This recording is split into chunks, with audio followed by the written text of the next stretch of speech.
तो hello friends, welcome back to our YouTube channel ITI step forward. तो friend, जो हम फिटर फर्स्ट ईयर के लिए MCQ क्वेश्चन आंसर को डिस्कस कर रहे थे, तो उसके सेट 3 तक डिस्कस कर लिया था, जिसमें हमने सेट 3 तक ऑफिशियल क्वेश्चन पेपर को डिस्कस कर लिया था। तो ये हमारा फिटर फर्स्ट ईयर के लिए सेट नंबर 4 है। तो इससे पहले अगर आपने बाकी के 3 सेट को नहीं देखा है तो चैनल की प्ले लिस्ट पर जाकर आप उन वीडियोज़ को देख सकते हैं। और फ्रेंड्स, ये जो पेपर हम आपको डिस्कस करवा रहे हैं, ये पेपर आपके एग्जाम में मतलब पूछे जाने की संभावना है। तो ज़्यादा से ज़्यादा इन क्वेश्चन को आप फोकस करें। और आप सभी से रिक्वेस्ट है, अगर आपको वीडियो पसंद आता है तो वीडियो को लाइक करके चैनल को सब्सक्राइब पक्का से करिए। तो आइए शुरू करते हैं बिना किसी देरी के। क्वेश्चन नंबर 1 हमारा क्या बोल रहा है? Which cast iron has the ability to reduce vibration and tool chattering in machine tools?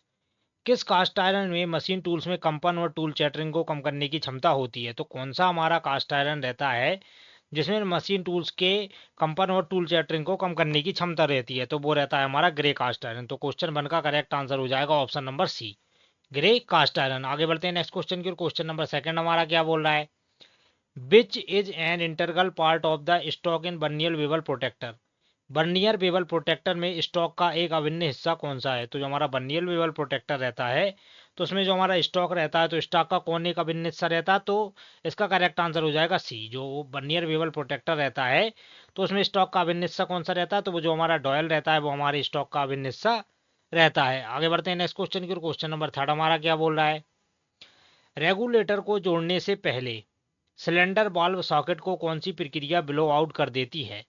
तो जो हमारा रेगुलर रहता है, उसको जोड़ने से पहले सिलेंडर वाल्व सॉकेट को कौन सी प्रक्रिया रहती है जो ब्लो आउट कर देती है? तो वो रहती है हमारी क्रैकिंग। जो हमारी क्रैकिंग प्रक्रिया रहती है, वो सिलेंडर वाल्व सॉकेट को जोड़ने से पहले ही उसे क्या कर देती है? ब्लो आउट कर देती है। आगे बढ़ते हैं नेक्स्ट क्वेश्चन की। क्वेश्चन नंबर 4 क्या बोल रहा है? What is the part mark as X in hand shearing machine? हाथ कतरनी मशीन में एक्स के रूप में चिन्हित भाग का नाम क्या है? ये जो हमारी हैंड सीयर दिखाई गई है, तो इसमें जो एक्स के रूप में ये जो भाग दिखाया गया है, इसका नाम क्या है? तो ऑप्शन ए बोला है लीवर आर्म, ऑप्शन डी बोला है लोअर ब्लेड, ऑप्शन सी बोला है अपर ब्लेड। तो फ्रेंड, जो हाथ कतरनी मशीन है, इसमें एक्स के रूप में ये जो पार्ट दिखाया गया है हमारा, किसको दर्शाता है? ये हमारे अपर ब्लेड, ऊपरी ब्लेड को दर्शाता है। आगे बढ़ते हैं नेक्स्ट क्वेश्चन की ओर। क्वेश्चन नंबर 5 क्या बोल रहा है? Which is grade of tolerance? Tolerance किस ग्रेड की है? तो ये जो मतलब टॉलरेंस किस ग्रेड की रहती है? तो टॉलरेंस हमारी फंडामेंटल टॉलरेंस ग्रेड की रहती हैं। तो जो क्वेश्चन नंबर 5 है, ये थोड़ा अजीब सा क्वेश्चन है। बोल रहा है टॉलरेंस किस ग्रेड की है? तो टॉलरेंस हमारी फंडामेंटल टॉलरेंस ग्रेड की है। आगे बढ़ते हैं नेक्स्ट क्वेश्चन की। क्वेश्चन नंबर 6 हमारा क्या बोल रहा है? Which part in drilling machine is to achieve different speed? Drilling machine में कौन सा भाग विभिन्न गति प्राप्त करने के लिए है? तो इसका करेक्ट आंसर हो जाएगा ऑप्शन नंबर ए। तो ड्रिलिंग मशीन में कौन सा भाग विभिन्न गति अनुपात प्राप्त करने के लिए है? तो जो हमारी स्टेप्ड पुल्ली रहती है, उसके द्वारा हम ड्रिलिंग मशीन में विभिन्न गति अनुपात प्राप्त कर सकते हैं। आगे बढ़ते हैं नेक्स्ट क्वेश्चन की ओर। क्वेश्चन नंबर 7 हमारा क्या बोल रहा है? 7 नंबर क्वेश्चन हमारा बोल रहा है friends, which factor determine the current setting during welding? Welding के दौरान करंट की सेटिंग कौन सा कारक निर्धारित करता है? तो जो हमारा वेल्डिंग रहता है, वेल्डिंग के दौरान करंट की सेटिंग को कौन सा कारक निर्धारित करता है? तो वो करता है हमारा डायमीटर ऑफ इलेक्ट्रोड, इलेक्ट्रोड का व्यास। तो वेल्डिंग के दौरान करंट की सेटिंग को हमारा इलेक्ट्रोड का व्यास निर्धारित करता है। आगे बढ़ते हैं नेक्स्ट क्वेश्चन की ओर। क्वेश्चन नंबर 8 हमारा क्या बोल रहा है? Which rivet is use in heavy structural work? भारी संरचनात्मक कार्य में किस रिवेट का उपयोग किया जाता है? जो हमारे हैवी स्ट्रक्चरल वर्क रहते हैं, तो हैवी स्ट्रक्चरल वर्क के लिए हम किस रिवेट का यूज करते हैं? तो वहां पर हम पेनेट रिवेट का यूज करते हैं। आगे बढ़ते हैं नेक्स्ट क्वेश्चन की ओर। क्वेश्चन नंबर 9 हमारा क्या बोल रहा है? 9 नंबर क्वेश्चन बोल रहा है, which arc welding machine can be used anywhere in the field work even away from electric lines? विद्युत लाइनों से दूर क्षेत्र के काम में कहीं भी किस आर्क वेल्डिंग मशीन का उपयोग किया जाता है?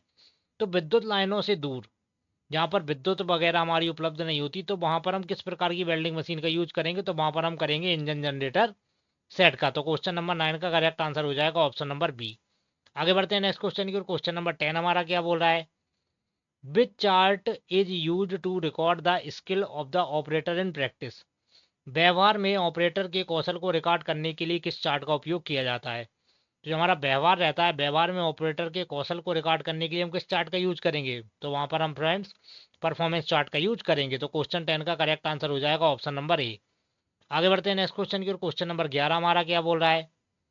11 नंबर क्वेश्चन बोल रहा है, how the distance of first rivet is determined from the side as.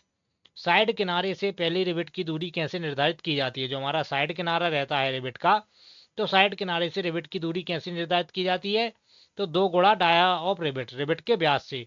तो 2 गुणा जो रिवेट का हमारा व्यास रहता है तो उससे उसकी दूरी निर्धारित की जाती है। तो क्वेश्चन 11 का करेक्ट आंसर हो जाएगा हमारा, क्या हो जाएगा फ्रेंड, ऑप्शन नंबर बी। आगे बढ़ते हैं नेक्स्ट क्वेश्चन की ओर। क्वेश्चन नंबर 12 क्या बोल रहा है, what is the name of parallel block. इस समांतर पैरेलल ब्लॉक का नाम क्या है। ये जो डायग्राम में हमें पैरेलल ब्लॉक दिखाया गया है, ये हमारे किस प्रकार के पैरेलल ब्लॉक को दर्शा रहा है।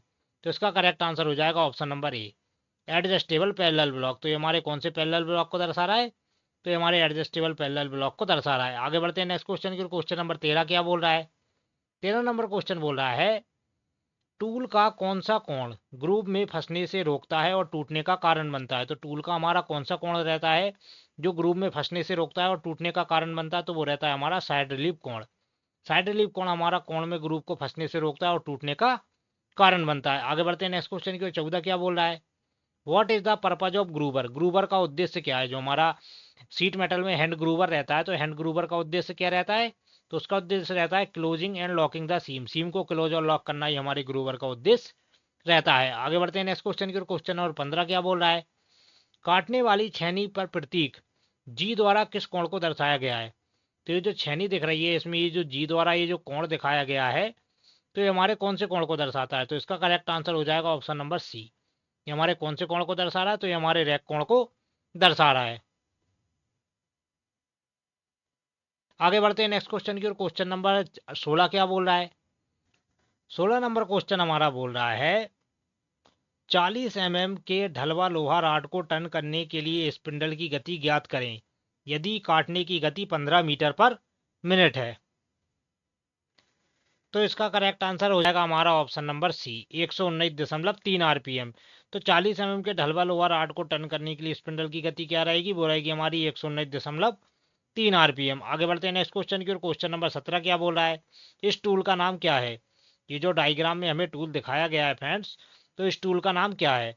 तो इसका करेक्ट आंसर हो जाएगा ऑप्शन नंबर सी। ये हमारे कौन से टूल को दर्शा रहा है, तो ये हमारे स्टाल व्हील रेसर को दर्शा रहा है। आगे बढ़ते हैं नेक्स्ट क्वेश्चन की ओर। क्वेश्चन नंबर 18 क्या बोल रहा है, वर्नियर माइक्रोमीटर में एक्स के रूप में चिन्हित भाग का नाम क्या है। ये जो वर्नियर माइक्रोमीटर हमें दिखाया गया है, तो इसमें आप देख सकते हैं ये जो एक्स के रूप में भाग दिखाया गया है, ये एक्स के रूप में आप देख सकते हैं, तो इस भाग का नाम क्या है। तो इसका करेक्ट आंसर हो जाएगा option number D, sorry B.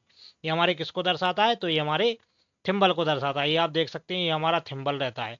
आगे बढ़ते हैं नेक्स्ट क्वेश्चन की ओर। क्वेश्चन नंबर 19 क्या बोल रहा है, काटने की गति की इकाई क्या है। जो हमारी कटिंग स्पीड रहती है, तो कटिंग स्पीड की काटने की गति की इकाई क्या रहती है, तो वो रखी जाती है हमारी मीटर पर मिनट। तो 19 का करेक्ट आंसर हो जाएगा ऑप्शन नंबर डी। आगे बढ़ते हैं नेक्स्ट क्वेश्चन की ओर। क्वेश्चन नंबर 20 हमारा क्या बोल रहा है, आकार के बीज गणितीय अंतर को उसके संबंधित मूल आकार में क्या कहा जाता है। तो जो हमारा आकार का बीज गणितीय अंतर रहता है और उसके संबंधित जो मूल आकार रहता है, तो उसे क्या बोलते हैं हम, डेविएशन, विचलन। तो बीज गणितीय अंतर उसके संबंधित मूल आकार को हम क्या बोलते हैं, तो उसको हम डेविएशन बोलते हैं। आगे बढ़ते हैं नेक्स्ट क्वेश्चन की ओर। 21 क्या बोल रहा है, किस प्रकार के रैक कोण टूल के पीछे की ओर सामने तक ढलान बनाते हैं। तो किस प्रकार के रैक कोण रहते हैं जो टूल के पीछे की ओर सामने तक हमारी क्या बनाते हैं, ढलान बनाते हैं। तो वो रहता है हमारा positive rack angle, sorry positive top rack angle. तो जो हमारा पॉजिटिव टॉप रैक एंगल रहता है, वो रैक कोण के पीछे की ओर सामने तक ढलान बनाते हैं। आगे बढ़ते हैं नेक्स्ट क्वेश्चन की ओर। क्वेश्चन नंबर 22 हमारा क्या बोल रहा है, 22 नंबर क्वेश्चन बोला है, गैस कटिंग के दौरान शरीर को उड़ने वाली चिंगारी से बचाने के लिए उपयोग किए जाने वाले उपकरण क्या हैं। तो गैस कटिंग के दौरान शरीर को उड़ने वाली चिंगारी से बचाने के लिए हम किसका यूज करते हैं, तो उसके लिए हम लेदर एप्रन, चमड़े के एप्रन का प्रयोग करते हैं। तो 22 का करेक्ट आंसर हो जाएगा ऑप्शन नंबर ए। आगे बढ़ते हैं नेक्स्ट क्वेश्चन की ओर। क्वेश्चन नंबर 23 क्या बोल रहा है, बोल्ट के प्रकार की पहचान करें। ये जो डायग्राम में हमें बोल्ट दिखाया गया है, तो ये हमारे किस प्रकार के बोल्ट को दर्शाता है। तो मैंने इसका करेक्ट आंसर हो जाएगा option number D, bolt with clearance hole. तो ये हमारे कौन से बोल्ट को दर्शाता है, बोल्ट विथ क्लीयरेंस होल को दर्शाता है। आगे बढ़ते हैं नेक्स्ट क्वेश्चन की ओर। 24 क्या बोल रहा है, which part of universal surface gauge holds the scriber. Universal surface gauge का कौन सा हिस्सा स्क्राइबर को पकड़ता है। तो जो हमारा यूनिवर्सल सरफेस गेज रहता है, तो यूनिवर्सल सरफेस गेज का कौन सा हिस्सा रहता है जो हमारा स्क्राइबर को पकड़ता है, तो वो रहता है फ्रेंड्स हमारा स्नग। तो 24 का करेक्ट आंसर हो जाएगा ऑप्शन नंबर डी। आगे बढ़ते हैं नेक्स्ट क्वेश्चन की ओर। क्वेश्चन नंबर 25 क्या बोल रहा है? 25 नंबर क्वेश्चन बोल रहा है what is called the metal deposit during one pass. एक पास में जमा होने वाली धातु को क्या कहते हैं? तो एक पास में जमा होने वाली धातु को हम क्या बोलते हैं? तो उसको बोलते हैं रन। मतलब एक पास में जमा होने वाली धातु को क्या बोला जाता है? तो एक पास में जमा होने वाली धातु को रन बोला जाता है। आगे बढ़ते हैं नेक्स्ट क्वेश्चन की ओर। 21 के 26 क्या बोल रहा है? फाइल में एक्स के रूप में चिन्हित भाग का नाम दें। तो ये हमने पिछली क्लास में भी देखा था कि ये जो फाइल में एक्स के रूप में भाग दिखाया गया है ये हमारा हील को दर्शाता है। आगे बढ़ते हैं नेक्स्ट क्वेश्चन की ओर। क्वेश्चन नंबर 27 क्या बोल रहा है? 27 नंबर क्वेश्चन बोल रहा है how many basic categories of safety science are available. सुरक्षा चिन्हों की कितनी बुनियादी श्रेणियां उपलब्ध हैं? जो हमारी सुरक्षा चिन्ह सेफ्टी साइन रहते हैं तो उसकी कितनी श्रेणियां रहती हैं जो उपलब्ध रहती हैं? तो वो रहती हैं हमारी 4।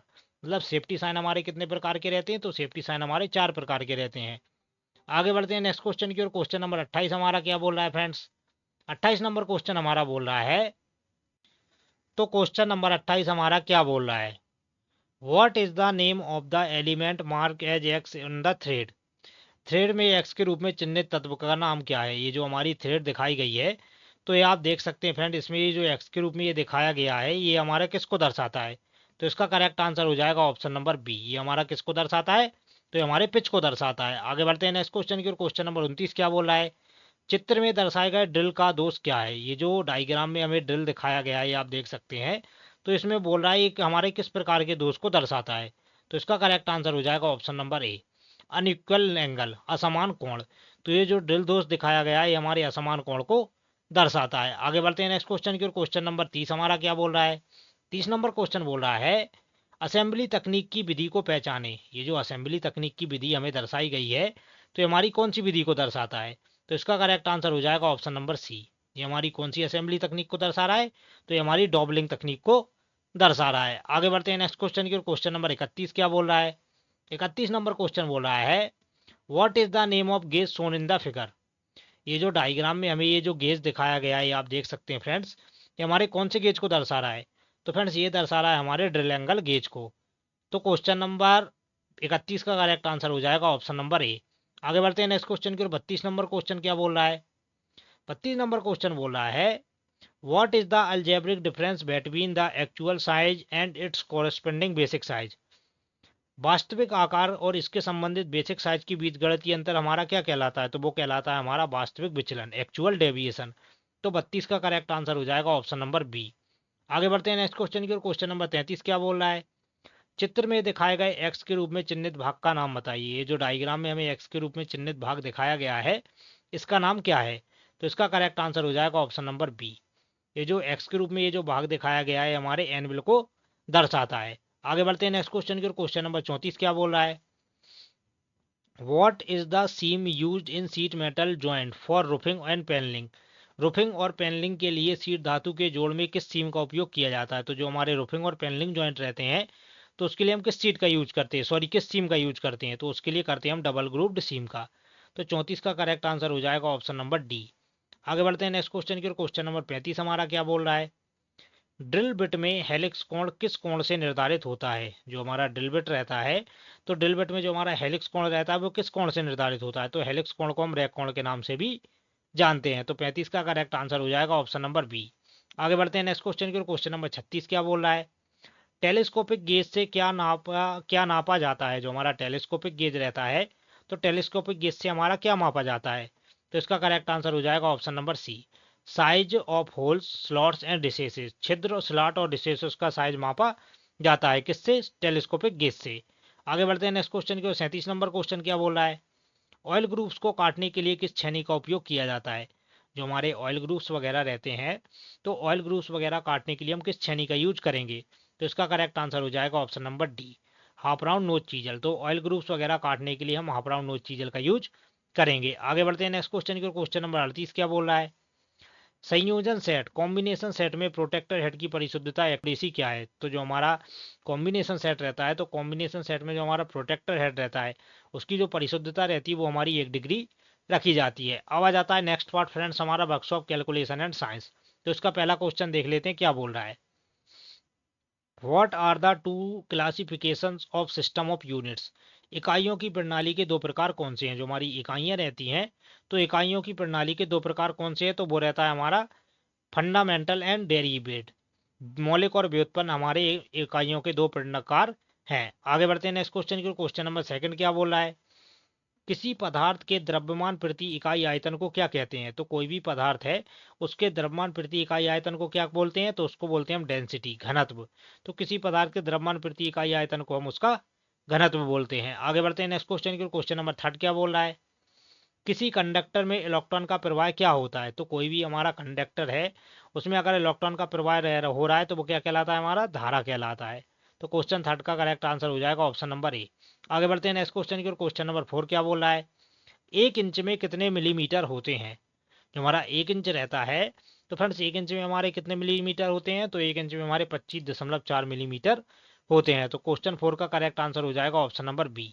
आगे बढ़ते हैं नेक्स्ट क्वेश्चन की। क्वेश्चन नंबर फाइव क्या बोल रहा है? धारा की इकाई क्या है? जो हमारी what is the unit of current, जो हमारी धारा रहती है, तो धारा की हमारी इकाई क्या रहती है? तो धारा की इकाई रहती है एम्पियर। आगे बढ़ते हैं नेक्स्ट क्वेश्चन की। क्वेश्चन नंबर सिक्स क्या बोल रहा है? एक आयत का क्षेत्रफल क्या होगा जिसकी लंबाई और चौड़ाई क्रमशः 10 और 8 सेंटीमीटर है? तो फ्रेंड्स आप सभी को पता होगा, जो हमारा आयत का क्षेत्रफल रहता है, आयत का क्षेत्रफल, तो आयत का क्षेत्रफल हमारा रहता है लंबाई गुणा चौड़ाई। आप सभी को इतना तो पता ही होगा। अब लंबाई कितनी दी है? 10 सेंटीमीटर, और चौड़ाई दी है 8 सेंटीमीटर। तो 10 8 80, और सेंटीमीटर स्क्वायर, तो क्या हो जाएगा? 80 वर्ग सेंटीमीटर। तो क्वेश्चन सिक्स का करेक्ट आंसर हो जाएगा ऑप्शन नंबर डी। आगे बढ़ते हैं। अब आ जाता है फ्रेंड्स हमारा थर्ड पोर्शन, इंजीनियरिंग ड्राइंग। तो इसमें पहला क्वेश्चन क्या बोल रहा है? चित्र में दिखाए गए प्रिज्म का नाम क्या है? ये जो डायग्राम में ये जो प्रिज्म दिखाया गया है, तो इस प्रिज्म का नाम क्या है? इसको आप ध्यान से देख लीजिए। तो इसको बोलते हैं फ्रेंड्स हम option number C, hexagonal prism. तो ये हमारे कौन से प्रिज्म को दर्शा रहा है? तो ये हमारे हेक्सागोनल प्रिज्म को दर्शा रहा है। आगे बढ़ते हैं नेक्स्ट क्वेश्चन की। और क्वेश्चन नंबर सेकंड क्या बोल रहा है? सही संरेखित सिस्टम आयाम की पहचान करें। तो ये जो डायग्राम दिखाए गए हैं, इनमें से सही आकार का प्रिज्म हमारा कौन सा है? तो ये जो ऑप्शन नंबर सी है, ये आप देख सकते हैं, ये हमारे सही आकार के प्रिज्म को दर्शा रहा है। आगे बढ़ते हैं नेक्स्ट क्वेश्चन की। और क्वेश्चन नंबर थर्ड हमारा क्या बोला है? सेट स्क्वायर का नाम खोजें। ये जो सेट स्क्वायर दिखाया गया है, हमारा कौन सा सेट स्क्वायर है? तो ये हमारे 45 डिग्री सेट स्क्वायर को दर्शा रहा है। आगे बढ़ते हैं नेक्स्ट क्वेश्चन की। और क्वेश्चन नंबर फोर क्या बोल रहा है? उपकरण का नाम पहचाने। ये जो डायग्राम हमें दिखाया गया है, तो इस उपकरण का नाम क्या है? तो ये हमारे कटिंग प्लायर को दर्शाता है। तो क्वेश्चन फोर का करेक्ट आंसर हो जाएगा ऑप्शन नंबर सी। आगे बढ़ते हैं नेक्स्ट क्वेश्चन की। और 5 नंबर क्वेश्चन क्या बोल रहा है? उपकरण का नाम पहचाने। ये जो डायग्राम में हमें उपकरण दिखाया गया है, तो इस उपकरण का नाम क्या है? तो ये हमारे दर्शाता है ओपन एंड स्पैनर को। कौन से स्पैनर को दर्शाता है फ्रेंड्स? ये हमारे ओपन एंड स्पैनर को दर्शाता है। आगे बढ़ते हैं नेक्स्ट क्वेश्चन की। और क्वेश्चन नंबर सिक्स क्या बोला है? चित्र में दिखाए गए सामग्री के पारंपरिक प्रतीक का पता लगाएं। ये जो सामग्री दिखाई गई है, तो इसमें जो पारंपरिक प्रतीक दिखाया गया है, हमारे कौन से प्रतीक को दर्शाता है? तो ये हमारे पानी को दर्शाता है। तो क्वेश्चन सिक्स का करेक्ट आंसर हो जाएगा ऑप्शन नंबर ए, पानी। आगे बढ़ते हैं नेक्स्ट क्वेश्चन की। और क्वेश्चन नंबर अब आ जाता है हमारा एम्प्लॉयबिलिटी स्किल। तो एम्प्लॉयबिलिटी स्किल में क्वेश्चन नंबर वन क्या बोल रहा है? Which one is an exclamatory sentence. कौन सा विस्मयादि बोधक वाक्य है? तो इसका करेक्ट आंसर हो जाएगा B, what a beautiful house it is. ये हमारा कौन से वाक्य को दर्शाता है? तो ये हमारे विस्मयादि बोधक वाक्य को दर्शाता है। आगे बढ़ते हैं नेक्स्ट क्वेश्चन की। और क्वेश्चन नंबर सेकंड क्या बोल रहा है? टाइम मैनेजमेंट, समय प्रबंधन। समय प्रबंधन क्या है? तो इसका करेक्ट आंसर हो जाएगा B, complete your task on time. अपने कार्य को समय पर पूरा करें, वही हमारा टाइम मैनेजमेंट कहलाता है। आगे बढ़ते हैं नेक्स्ट क्वेश्चन की। और क्वेश्चन नंबर थर्ड क्या बोल रहा है? खाली स्थान में एक या अधिक कार्यपत्रक होते हैं। तो जो हमारी वर्कबुक रहती है, वर्कबुक में हमारे एक या एक से अधिक कार्यपत्रक होते हैं। आगे बढ़ते हैं नेक्स्ट क्वेश्चन की। और फोर्थ नंबर क्वेश्चन क्या बोला है? नौकरी या काम में होना है। नौकरी या काम में होना है क्या कहलाता है? हमारा एम्प्लॉय, रोजगार। अगर हम कोई भी जॉब कर रहे हैं या नौकरी कर रहे हैं, तो वो हमारा क्या कहलाता है? रोजगार कहलाता है। आगे बढ़ते हैं नेक्स्ट क्वेश्चन की। और 5 नंबर क्वेश्चन क्या बोल रहा है? समस्या समाधान प्रक्रिया में समाधान का चयन करने के बाद आगे क्या करना चाहिए? तो इसका करेक्ट आंसर हो जाएगा ऑप्शन नंबर ए, समाधान को लागू करें, इम्प्लीमेंट द सॉल्यूशन। यदि समस्या समाधान प्रक्रिया में समाधान का हमने चयन कर लिया है, तो उसके बाद क्या करना चाहिए हमें? तो समाधान को लागू करना चाहिए। आगे बढ़ते हैं नेक्स्ट क्वेश्चन की। और सिक्स क्या बोल रहा है? जब आप अपना बायोडेटा ईमेल के माध्यम से भेजते हैं, तो आप उसे खाली स्थान के रूप में भेज रहे होते हैं। तो इसका करेक्ट आंसर हो जाएगा ऑप्शन नंबर सी, अटैचमेंट। तो जब हम अपना हमारा बायोडेटा ईमेल के माध्यम से भेज रहे होते हैं तो वो हमारा क्या कहलाता है, वो हमारा अटैचमेंट कहलाता है। आगे बढ़ते हैं नेक्स्ट क्वेश्चन की ओर। 7 नंबर क्वेश्चन क्या बोल रहा है, रिक्त स्थान में उचित सर्वनाम के साथ भरें। She made this cake fill in the blank. Option number D, herself. She made this cake herself, उसने केक बनाया हरसेल्फ मतलब खुद के लिए। तो क्वेश्चन नंबर 7 का करेक्ट आंसर हो जाएगा ऑप्शन नंबर डी। आगे बढ़ते हैं नेक्स्ट क्वेश्चन की ओर। क्वेश्चन नंबर 8 क्या बोल रहा है, आपके रिज्यूमे के मुख्य शीर्षकों को रेखांकित करने के लिए किस शॉर्टकट कुंजी का उपयोग किया जाता है। Which shortcut key is use to underline the main headings of your resume. मतलब जो हमारा रिज्यूम रहता है उसकी मेन लाइनों को अंडरलाइन करने के लिए हम किसका यूज करेंगे, तो उसके लिए हम कंट्रोल यू का यूज करेंगे, क्योंकि कंट्रोल यूज में यू क्या रहता है हमारा, अंडरलाइन। तो ये बात आपको याद रखनी है। आगे बढ़ते हैं नेक्स्ट क्वेश्चन की ओर। क्वेश्चन नंबर 9 क्या बोल रहा है, व्यक्तिगत कमजोरी का उदाहरण निम्नलिखित में से कौन सी है। तो इसका करेक्ट आंसर हो जाएगा ऑप्शन नंबर सी, आलसी होना। तो आलसी होना हमारी व्यक्तिगत कमजोरी को दर्शाता है। आगे बढ़ते हैं नेक्स्ट क्वेश्चन की ओर। क्वेश्चन नंबर 10 क्या बोल रहा है, निम्नलिखित में से कौन सा पब्लिक स्पीकिंग के 3P का तत्व नहीं है। तो जो हमारा पब्लिक स्पीकिंग रहता है तो इसमें जो हमारे 3P रहते हैं, तो कौन सा हमारा 3P का तत्व नहीं है, तो पोजेस। जो हमारा पोजेस रहता है वो हमारा 3P का तत्व नहीं है। उसके अलावा हमारा प्रिपेयर हो गया, प्रैक्टिस हो गया, परफॉर्म हो गया, ये हमारे 3P के तत्व हैं, लेकिन पोजेस हमारे 3P का तत्व नहीं है। आगे बढ़ते हैं नेक्स्ट क्वेश्चन की ओर। क्वेश्चन नंबर 11 क्या बोल रहा है, रिक्त स्थान में उचित सर्वनाम के साथ भरें। I made this cake fill in the blank myself. ये जो केक है मैंने किसके लिए बनाया है, स्वयं के लिए बनाया है। तो क्या हो जाएगा, आई made this cake my self. आगे बढ़ते हैं नेक्स्ट क्वेश्चन की ओर। 12 नंबर क्वेश्चन क्या बोला है, सीपीयू में खाली स्थान होते हैं। CPU congest of. सीपीयू का पूरा नाम क्या रहता है, तो कंट्रोल यूनिट। जो हमारा सीपीयू रहता है उसमें क्या क्या रहता है, कंट्रोल यूनिट एंड एएलयू। तो 12 का करेक्ट आंसर हो जाएगा ऑप्शन नंबर डी। आगे बढ़ते हैं नेक्स्ट क्वेश्चन की ओर। 13 नंबर क्वेश्चन क्या बोला है, आनंद प्राप्त करने के लिए केवल गाने सुनना खाली स्थान के अंतर्गत आता है। इसका करेक्ट आंसर हो जाएगा ऑप्शन नंबर ए, प्रशंसात्मक लिसनिंग, एप्रिसिएटिव लिसनिंग। तो आनंद प्राप्त करने के लिए केवल गाने सुनना किसके अंतर्गत आता है, तो वो हमारा प्रशंसात्मक लिसनिंग के अंतर्गत आता है। आगे बढ़ते हैं नेक्स्ट क्वेश्चन की ओर। 14 क्या बोल रहा है, तनाव के बारे में सही निम्नलिखित में से कौन सी है। तो इसका करेक्ट आंसर हो जाएगा ऑप्शन नंबर ए, तनाव को प्रबंधित किया जा सकता है, स्ट्रेस कैन बी मैनेज्ड। तो तनाव के बारे में निम्नलिखित में से कौन सी है, तो तनाव जो हमारा रहता है टेंशन, तो उसको हम क्या कर सकते हैं, मैनेज कर सकते हैं। आगे बढ़ते हैं नेक्स्ट क्वेश्चन की ओर। 15 नंबर क्वेश्चन क्या बोल रहा है, मैं fill in the blank manufacturing के प्रमुख परिवर्तन होते हैं। तो जो हमारा खाली स्थान क्या है, तो जो हमारी इंडस्ट्री रेगुलेशन, उद्योग क्रांति जो हमारी रहती है वो हमारी मैन्युफैक्चरिंग में प्रमुख परिवर्तन होते हैं। आगे बढ़ते हैं नेक्स्ट क्वेश्चन की ओर। 16 क्या बोल रहा है, कौन सा एक सही चैनल है जिसके माध्यम से बाजार ग्राहकों तक पहुंच सकता है। तो इसका करेक्ट आंसर हो जाएगा option number C, manufacturer, retailer, customer. पहले मैन्युफैक्चर किया, फिर रिटेलर के पास पहुंचाया और फिर कस्टमर के पास जाएगा। तो ये हमारा क्या है, एक सही चैनल है जिसके माध्यम से बाजार में ग्राहकों तक पहुंच सकता है। तो मैन्युफैक्चर, रिटेलर, कस्टमर। आगे बढ़ते हैं नेक्स्ट क्वेश्चन की। क्वेश्चन नंबर 17 क्या बोला है, MSME स्टैंड्स फॉर। MSME का अर्थ है, तो MSME का अर्थ क्या है, तो इसका करेक्ट आंसर हो जाएगा micro small and medium enterprises. Micro small and medium enterprises, MSME का अर्थ क्या है, micro small and medium enterprises. आगे बढ़ते हैं नेक्स्ट क्वेश्चन की ओर। 18 क्या बोल रहा है, किसी विशेष कार्य के लिए समर्पण को खाली स्थान कहा जाता है। तो कोई भी हमारा विशेष कार्य है तो उसके लिए जो समर्पण रहता है उसको क्या कहा जाता है, तो उसको कहा जाता है कमिटमेंट। आगे बढ़ते हैं नेक्स्ट क्वेश्चन की ओर। क्वेश्चन नंबर 19 क्या बोला है, किसी की त्वचा के रंग आय को लेकर अलग तरीके से व्यवहार किया जाता है। तो वो क्या कहलाता है, विभेद। तो किसी की भी हम त्वचा के कलर या उसका कलर देखकर उसको जज कर रहे हैं तो वो क्या कहलाता है, हमारा विभेद कहलाता है। आगे बढ़ते हैं नेक्स्ट क्वेश्चन की ओर। क्वेश्चन नंबर 20 क्या बोल रहा है, सभी धर्मों या किसी भी धर्म के लोगों के साथ व्यवहार नहीं किया जाता है खालिस्तान सेकुलर देश। तो वो क्या कहलाता है, हमारा धर्मनिरपेक्ष देश। तो कोई भी देश है जिसमें किसी भी धर्म के लोगों के साथ समान व्यवहार नहीं किया जाता तो वो हमारा धर्मनिरपेक्ष राज्य कहलाता है। आगे बढ़ते हैं नेक्स्ट क्वेश्चन की ओर। 21 क्या बोल रहा है, तुलनात्मक विशेषण के साथ रिक्त स्थान भरिए। Your pencil is fill in the blank mine. तो इसका करेक्ट आंसर हो जाएगा option number D, your pen is sharper than mine. आगे बढ़ते हैं नेक्स्ट क्वेश्चन की ओर। क्वेश्चन नंबर 22 क्या बोला है, नैतिकता का अर्थ है। नैतिकता का अर्थ क्या है, तो तय करें कि मानव आचरण के लिए क्या सही है और क्या गलत, वो हमारा नैतिकता कहलाता है। आगे बढ़ते हैं नेक्स्ट क्वेश्चन की ओर। क्वेश्चन नंबर 23 क्या बोला है? तेज और सीधा चलना वाला हाव भाव खालिस्तान दर्शाता है। Option number B confidence. तो तेज और सीधा चलना हमारे कॉन्फिडेंस को दर्शाता है। आगे बढ़ते हैं नेक्स्ट क्वेश्चन की ओर। 24 क्या बोल रहा है? एक वायरलेस तकनीक जो लैपटॉप को इंटरनेट से जोड़ती है। तो कौन सी वायरलेस तकनीक है जो हमारे लैपटॉप को इंटरनेट से जोड़ती है? तो जो हमारी वाईफाई रहती है वो हमारी वायरलेस तकनीक है जो लैपटॉप को किससे जोड़ती है?